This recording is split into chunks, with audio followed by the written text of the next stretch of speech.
Meet Me in the Middle. Hi, and welcome to Meet Me in the Middle. I am your host, Kirsten Cole. We like to explore all things midlife because we know that our best years aren't behind us. They are still being built, and we are working on making sure that you are optimizing your health, your wealth, your happiness so that you can be in the best possible space to optimize your years. With me today is Dr. Dana Cohen, an internist and integrative medicine doctor. I like to call you the doctor detective. You really get to the root of what's wrong with us. It is so easy to sort of diagnose, maybe slap a label on something, but then to figure out the why. And that's the reason that you're here. Yeah. I didn't realize Meet Me in the Middle. I love that because I feel like the middle has such new meaning in today's day and age. Doesn't it? For everything. Yes. Everything. And I think people are really searching for everything in the middle, including what I do. I feel like I have both feet in the integrative world and in the allopathic world. I meet my patients in the middle of that. So I take the best of science and the best of integrative holistic medicine and try to work with them together. And I feel like so many of us are really seeking a different approach from just a chemical one, one that involves a pill. Yeah. We understand how our medical system is set up with our doctors, that they're overburdened to deal with so many of us, right? Yeah. And they don't have a lot of time to do it, and they've got to move quickly through it. And I think so many of us have probably had a health challenge or had one for a loved one, whether it's a child or a parent or a spouse or a friend. We've certainly been immersed in this. And there are so many illnesses that people are dealing with where they're trying to find a cause, whether it's allergy, asthma, autoimmune, fibromyalgia, PCOS with our young women struggling with fertility, high blood pressure, thyroid, infertility, IBS. I mean, there are so many things, and we all say, why do I have this? Why do we have them? And why is it so rampant now? Then so much, and it is so much more than it used to be. Mm-hmm. So it's time to start thinking outside of the box, looking at things like lifestyle, nutrition, environment, all these things that have been changing so drastically throughout these years, and addressing them. And so, when you say, I always tell my patients, number one, if there was one thing that was causing your issue, it would have been found. It would have been found by your first doctor that examined you, right? My job as an integrative doctor is to put all of the little pieces of the puzzle together, start to incorporate them and look at you as a whole, and try to tease out, well, what are the things that can make you feel better, or what are the things that are going to change, and I may not ever get to the one root cause thing, but the idea is this big picture thing. And if you can make a series of changes, and oftentimes I'd like to call them small shifts. I'm about a frame and a mindset. So I want to put a frame around it. And so I have said in my life, let me make some small shifts and see if this can show up better for me where I feel better and healthier. Yeah. So I love that because this book, my latest book, is more about how to get ultra-processed foods out of your diet. So the name of the book is Fuel Up. Right. And you're specifically addressing in it lifestyle, diet, but the big picture is how to limit ultra-processed foods in your diet. This is a very practical guide. This is for people who've never picked up a health book before. Start here. There is no judgment. There is no diet. It's just start to eat how Mother Nature intended, real whole food. It's a very, very practical guide. We've all been hearing about ultra-processed foods. Right. Do you want to give us a definition? Sure. Something that is made in a factory, a food that is made in a factory. It's made to be ultra palatable, so it's made to taste better. They do taste delicious. It's a little addictive. Very addictive. It's made to have longer shelf life, last longer on your shelves, taste better, look better, chew better, so you're eating it faster. Like there's all these things about ultra processed foods. I mean, there's a lot of science that goes into it to make us want more of it. Yes. And it was originally created with all good things in mind, right? Mm. You know, Like longer shelf longer lives, shelf more life, balance, yeah, stability, things like that. Yeah. and maybe more food for people food that people can afford. But as it's turning out, and what we're really seeing, that it's actually not good for us. Right. It's not good for our guts. It's not good for our microbiome.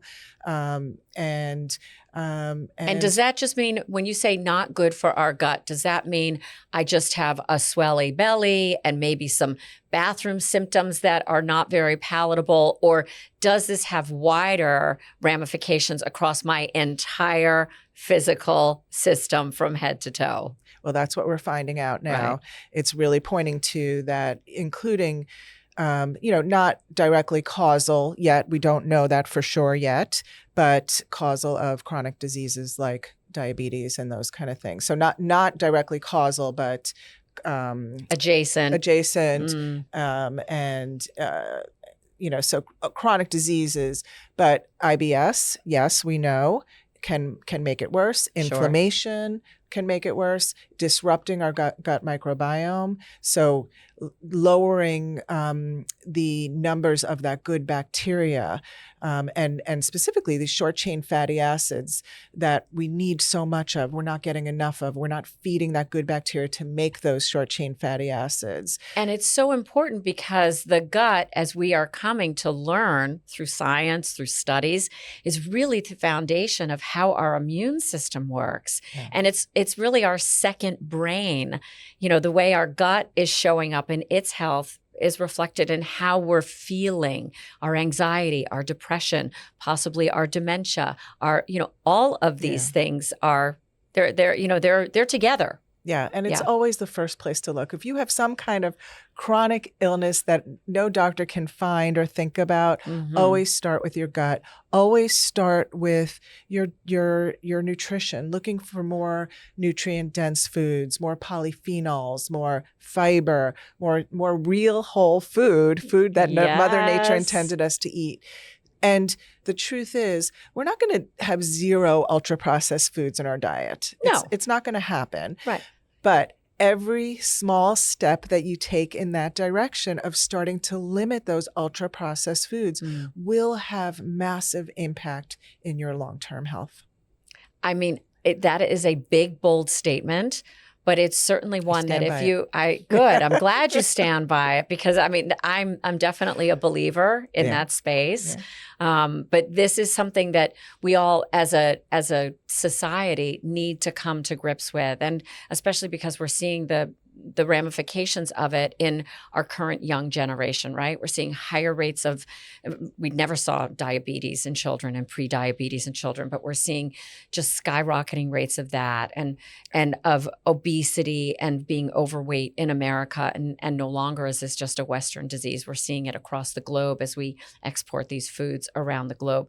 We've got to get a handle on it. And how about our girls getting their periods at 8 years old, 9 years old? And then having infertility issues and having polycystic ovary syndrome and having difficulty with their fertility as they then struggle with weight as young women, which of course impacts fertility and messes with their hormones, because all that extra fat we're carrying around now mimics estrogen. Yeah. So it just keeps snowballing. Yeah. And definitely something to think about as a mom, as a maybe even a first-time mom. You have to think about what you're feeding your kids.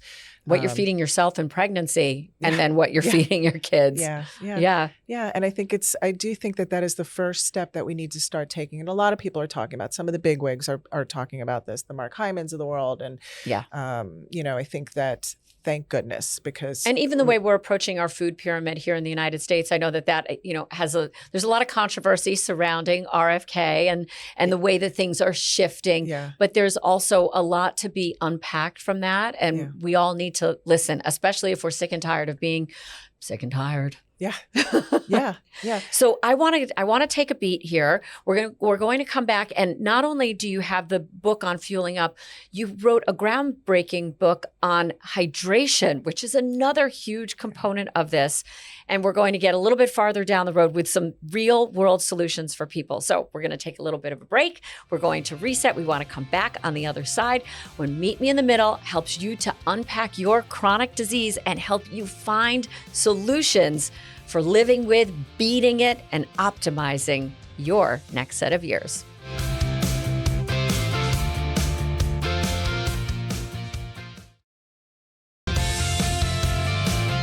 You're watching Meet Me in the Middle. Welcome back to Meet Me in the Middle. We like to be here in midlife and explore how to make the next years ahead of you even better, optimizing your health, your wealth, your happiness. And to lead us through all of that is Dr. Dana Cohen, because she's an integrative internist. If you're not happy and healthy, it is going to be really hard to optimize your life and to be fully present for your family, which I think as women in middle age, we are so crazy present for our family. I mean, I'm present for my 12-year-old, for my husband, for my parents, for my friends who are going through challenges. There's so much that we all have to face. But you say no matter what our challenges are, it really comes down a lot of times to the food, fuel, hydration equation. What do we need to be doing? Wait, I just want to say one thing. Yes. I've said this so many times, but I really so believe that women, menopausal women, postmenopausal women Yes. are this nation's greatest untapped resource. We are a force to be reckoned with because we Completely. give zero, whoo-hoo, you know what? And Yeah. we are out here just, we're owning it. And we're reclaiming our health, and we're determined to make sure that we have this amazing life for ourselves and the family around us. Yep. So Yes. let's go. So, Come on. yeah. So I forgot the question. So I said, there are some basic fundamentals that we can all be doing to make ourselves better. And it really comes down to the way we fuel ourselves and the way we hydrate ourselves. Yeah. And you have literally written the book on each of those things. I didn't think there could be an entire book written on hydration. You did it. Talk about what's so important about that and what we need to be getting in our hydration.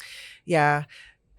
Before you start on any supplement regime, any new exercise regime, any lifestyle change, you must start with hydration. You have to learn how to hydrate. Is that just drinking a couple glasses of water? No. No, maybe. I'm setting you up there, Dr. Actually, Cohen. it could be for some people who Right. don't drink any water and who are not hydrated, but it is the single fastest thing that you can do to improve your long-term health, to treat and prevent chronic disease. You must learn how to hydrate. Hydration is more about eating your water.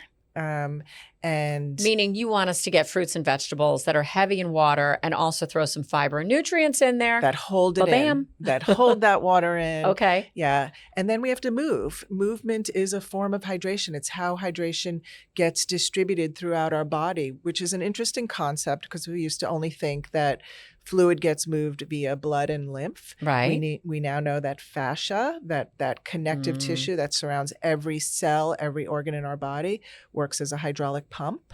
So it moves, fluid to our periphery. That's why sitting is also the new smoking. Right. We're squelching delivery to our the delivery of hydration to our periphery. Right. So you have to start with So hydration. get your standing desk. Get your standing desk. Do some get laps around the Yeah, office. but it's micro movements too. Right. When you wake up, start with your toes to your head and move every joint. Do your shoulder spins, do your head, go up and down, wiggle your toes. I think this is a made up number, but my co-author Gina Brea of the book was a medical anthropologist, and I think we're born with something like 400 movements, and by the time we're 30 or 40, we have 40. We're only using 40 of those movements. Really? Yeah. So, and by the way, there's studies that people who fidget live longer. There are studies on movement. And so movement is a hydrating act. That's your next book. You've done hydration and fuel. Now you need to do the movement fascia book. is a big it has become a big it's a big topic. buzzword. Yeah, yes. yeah. And I think fascia, our book had a lymphatic lot to do with drainage. it. Yes. Yeah. And you know what? Those are things that social media at least does for the better. So Yeah. I have all of those videos saved in my Instagram Me account, on how to better hydrate my fascia Yes. and get my lymph moving. Yeah. Yeah. And so with hydration, should we be putting electrolytes in there? Should we be drinking juice? Is seltzer detrimental? Talk to me. Okay. Let me start with the good news. Coffee and tea count. So amazing. I've got my mug of tea right here. Up to 4 cups a day. There's a certain amount of caffeine that you can take that does not become a diuretic. Okay. Now, if I were to have 4 cups of coffee a day, I would be off the wall because of the caffeine. But that's more the cortisol response, right. But for hydration standpoint, the coffee and tea count. Great. Seltzer counts. There's some research that I think the one bad thing about seltzer is sometimes there's flavored seltzer, like citrus flavored seltzer, might have an effect on your teeth, the dental coverings. Yeah.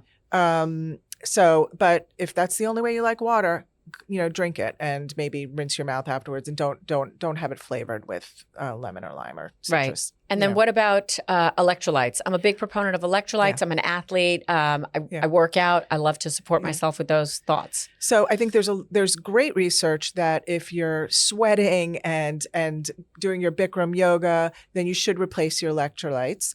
I'm a believer in electrolytes. I've helped more people who come to me, especially like my yogis, right. Who say, I can't quench my thirst no matter what I do. I'm drinking all day and I can't quench my thirst. I'm like, try adding a packet of electrolytes to one bottle, right? Those minerals that we sweat out and don't replace, we can replace with electrolytes. You do not need to add electrolytes to every single glass of water that you're doing. So it's a one-on-one bit, one-on-one. I think there's some electrolytes that are way too high in sodium.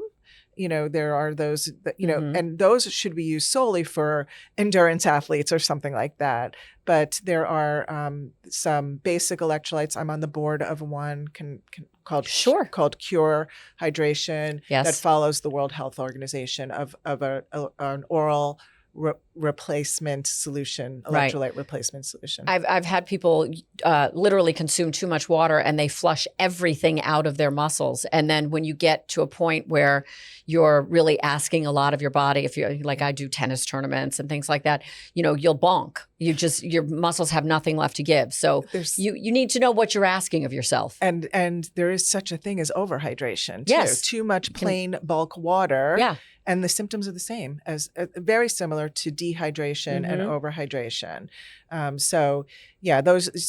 That can definitely happen. And there's this thing that a lot of people think that our urine's supposed to be crystal clear by the end of the day. It's not. It should have a little bit of color to it. So people are drinking all this water, plain water, to have crystal clear urine. Right. They may be overhydrating. And I do want to throw just a little PSA out there. My mom was told that she's got kidney disease now, and she was a very low water drinker, and she was taking some Tylenol because she had back pain, and so it ended up impacting her kidneys, especially as we age. It's really important to stay on top of your hydration and make sure you're working with somebody to get that right. Yeah, I want to say the take home for today, this is a really important thing. Yes. The best way to know that you are properly hydrated is to look at your urine output, meaning we are meant to urinate every 2 or 3 hours during our waking hours. So if you're not getting up to pee every 2 or 3 hours, you're not hydrating enough.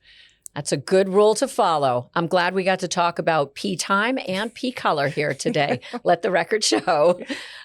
We are going to take a break. You have some fascinating therapies that you're using, some that we've heard of, some that we haven't.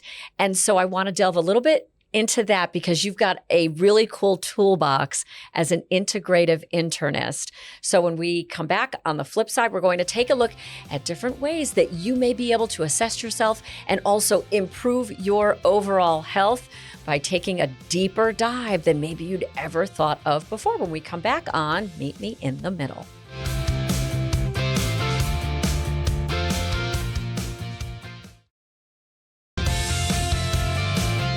You're watching Meet Me in the Middle.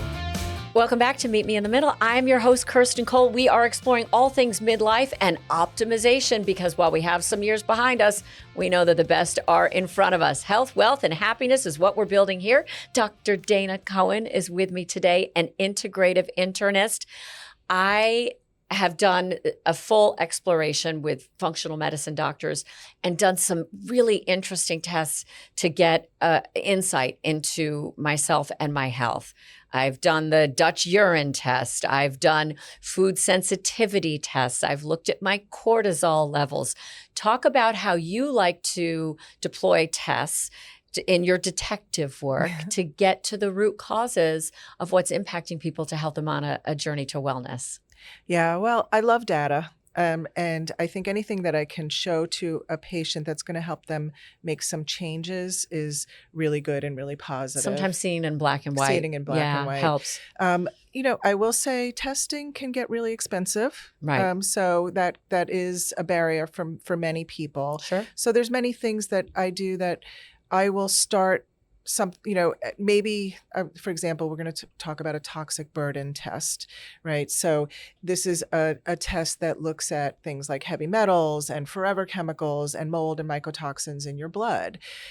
Do I need to do that on everybody? We can also just start by trying to detoxify people, trying to help their body help itself. And that could be changing your diet, limiting your ultra-processed foods, getting rid of maybe some cosmetics that are not good for you, or I love this one because I just did mine, doing a pantry clean out, meaning I had spices in there that were probably 12 years old. And I'm like, so guilty of that. And like, what are those things doing? They're sitting there gaining mold and not good for you. So there's things that you can maybe do first, and then and see if that helps. Like, it's all a process. It's all depends on what your patient wants. None of these are a silver bullet, right? It's not making one change that is going to send you into this outer space trajectory of supreme health. But there are little changes that you make. Little changes. Well, I do want to say I have a patient recently who has seen more doctors than you can imagine. Right. And including myself. She's been my patient for the last year. Right. And we can't figure out why she can't tolerate so many things. We can't figure it out.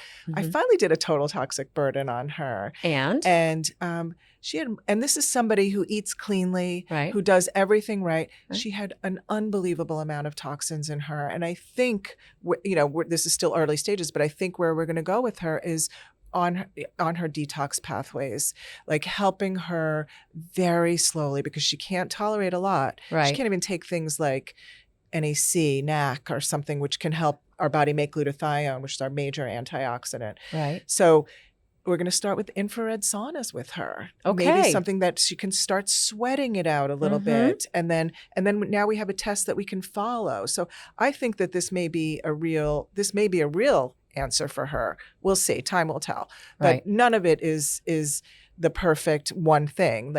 But I do know that she has problems because she has an MTHFR gene where we know she doesn't detoxify well. Right. And that means that her B vitamins can sometimes process differently, but then she can take one of a different version of a B vitamin so she can still get those benefits?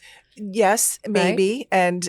But even with that, she still has some pathways that don't detoxify very well. Yeah. And so we're probably not going to get to what happened to her, but you might be able to start helping her down that path. I do think that we'll see. I mean, this is just, now it's the art of medicine. And so these types of tests, are they, at Quest Laboratories, at the big labs, are they covered by insurance generally? Generally not. Some, it's interesting, pieces of them we can do at Quest Labs. So for example, I'll do a gut health test, like a microbiome test on somebody, and it will give me a bunch of inflammatory markers in their guts. And so for one is like a calprotectin. You can get a calprotectin at any lab. So there's certain pieces. Okay. And I will always say, this is good because we can follow this now with a regular lab as we move down and go forward. And see if there's improvement and what that improvement looks like. Yeah. But you need to really find a specialized provider that really knows this medicine, and you've been practicing this for decades now. Yeah. So you have a lot of experience and you've seen a lot with your patients. Yeah, almost 28 years. If somebody says, how do I find, somebody like you, Dr. Dana Cohen, I'm in a different state, or I need to work with my insurance plan. Where do they go?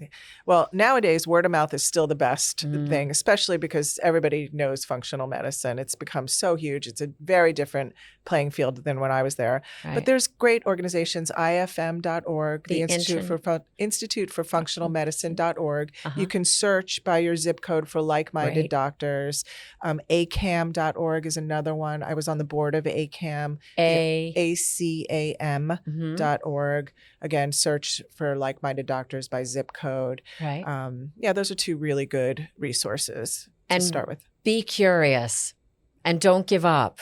Don't give up. Don't give up. Know that there's a solution. And last thing I just want to say, we all say like, I think I'm eating really well. I think I'm sleeping really well. I do all the sleep hygiene stuff. I eat only. I don't think many people really do. I think you need to really dig deep in your soul and say, am I really doing all those sleep hygiene things that I'm supposed to be doing? Am I shutting down 2 hours earlier, for example. Right. And I'm not, I just think that there are things that we all say we do that we don't really do as well as we think we do. It's interesting. I feel like so often we can get away with doing things maybe not as well as we should be, right? For a long time. And one of the best analogies that I had from a medical provider, he said, we are like a pot of soup on the stove. And sometimes we're just going along at a nice little simmer, and then we throw in something else and we throw in something else, and the boil gets faster and harder. And before you know it, you're boiling over. And that's when a lot of us seek out a doctor's help, when all of a sudden we're boiling over and things just really aren't working for us. And we need to find a way to get ourselves back to sort of that simmer state, that slow simmer state. So just as we added things in, if you pull them out, you might be able to start unpacking and getting to a better state of like healthfulness. Yeah. Right. And what easier way than hydrating and eating and better, well. Eating real food. Yeah. Read your labels and decide what it is you really want to put in your body. And most of us as women, we do so much of the shopping and the providing in our families. Traditionally, generally, my husband and I both equally shop. I throw out the Oreos when he brings them in the house for my 12-year-old. And so he knows that. So I've changed his behavior. But, these are the things that we do have control over. Yeah. So Dr. Dana Cohen, this has just been such a great conversation. I'm going to encourage people to go to your website, which is drdanacohen.com. Wonderful. And the two books, Fuel Up and Quench, we're going to link them down below in our show notes. Of course, you can find them in all the typical places as well. Thank you for being with us. I'm going to take a little short break to get myself prepared. You guys know I love to live life hardcore. Unfortunately, I had a ski crash. I'm going to go fix up my knee. I have an ACL surgery, and then I'll be back. And so we'll be talking about rehab as well. So send me your notes down below. Tell me everything that you think I should be doing for successful rehabbing. And then we'll compare notes when I get back on the other side. But thank you for being here with Meet Me in the Middle. I want to hear more about your ideas. I'm going to be reading in and plotting and planning for what we do when I get back in this saddle. Again, I'm Kirsten Cole, your host. Thanks for being here on Meet Me in the Middle.